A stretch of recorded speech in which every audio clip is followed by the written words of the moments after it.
भारत मैया के दहिया अब जियान ना होई अपना देशवा में।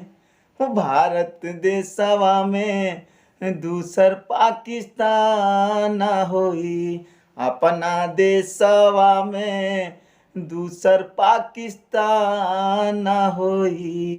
हिंदू मुस्लिम सिख ईसाई आपस में सब भाई भाई। दुश्मन कितनो दाव लगाई मिलके रही है भाई भाई।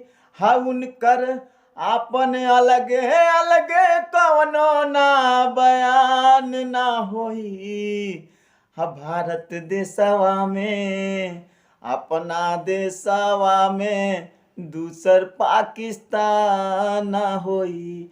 भारत देशवा में दूसर पाकिस्तान ना होई।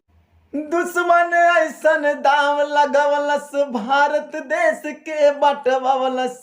ओकर ऐसन मंत्र लागल भाई भाई के कटवलस। भारत जाति धर्म के नमवा पर अब भारत जाति धर्म के नमवा पर हेवान ना होई। भारत देशवा में दूसर पाकिस्तान ना होई अपना देशवा में दूसर पाकिस्तान ना होई।